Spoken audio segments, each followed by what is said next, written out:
into some of the implementation details and present you the demo. So let's start with our real-time decisioning. So while I'm discussing about the real-time decisioning, decision is itself derived from data analysis. And when we speak of data analysis, it really depends on what time the data is available. So availability of data and the time factor attached to is really important. For example, suppose like there are certain events which we learn a day or a month later through newspaper or something like that. In that case, those events are events of past and we don't have much control. Only what we can do is we can go dig up into the data, mine the data and come out with a decision out of it. It could be like certain events happening and we are doing the analysis over them at the end of the day or at the end of the month, and then we are coming out with a report, and from that report we derive some decisions and apply over the organization level. But still there are multiple places where data is available real time and we want to do real time analysis. For example, like if I look at the prices maybe a month back or 15 days back, I'm seeing that gold prices are falling down. At the same time, what I am also observing from another event source, which is a news event source, that Greece is selling out all its gold. So combining these two in the real time would help me make a decision that I should sell or liquidate my assets in gold to make profit or to keep myself safe from the risk. There are also decisions which are based on the predictive analysis, where the actual situation has still not arrived, but we can predict those situations by studying the patterns.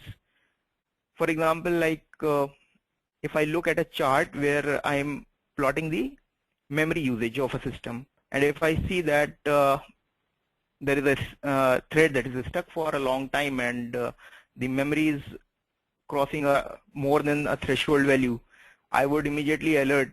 So my software would immediately send out an alert telling that some critical situation might come up. So what real-time decisioning is? Intelligence in the past is usually based on the activity that has happened before.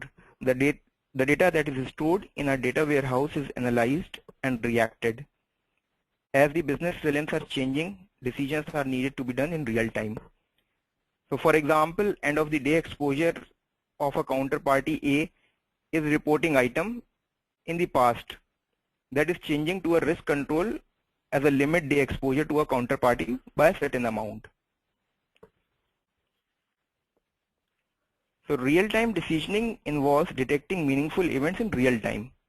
Meaningful because while the individual event may not make any sense, a collection of these events gathered over a period of time would be more meaningful.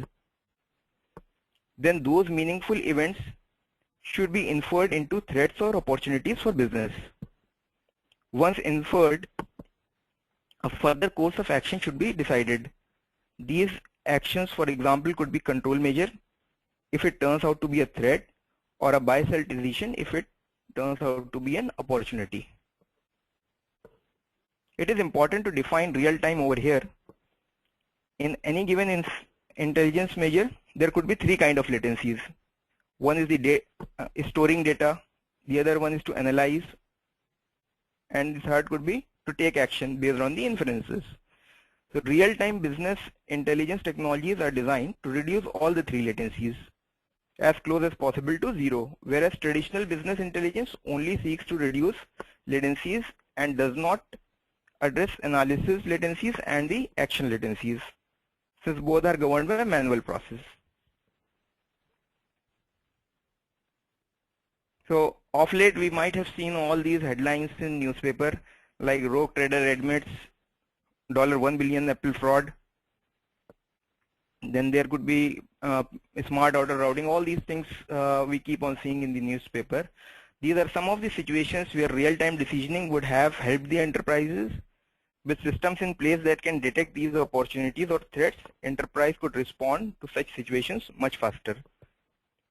We will revisit these scenarios in further slides.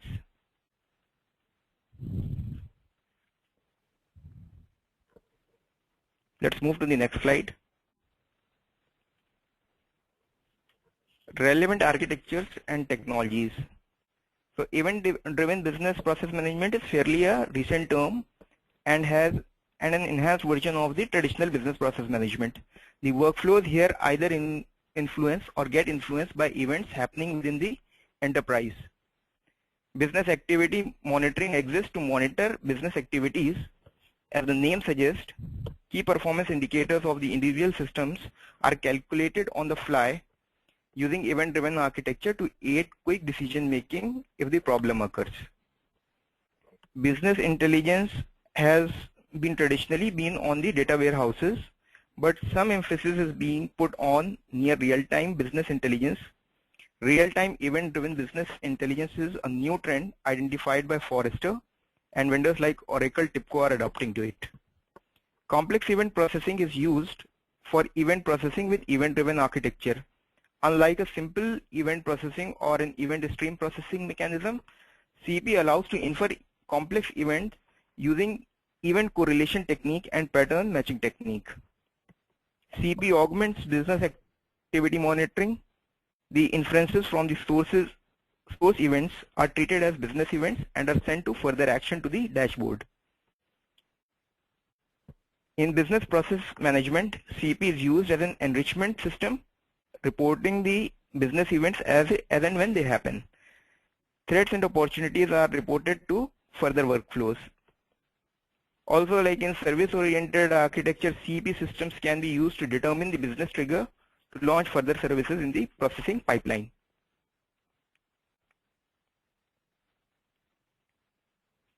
With that, let's move to the next topic, which is real-time decisioning using complex event processing.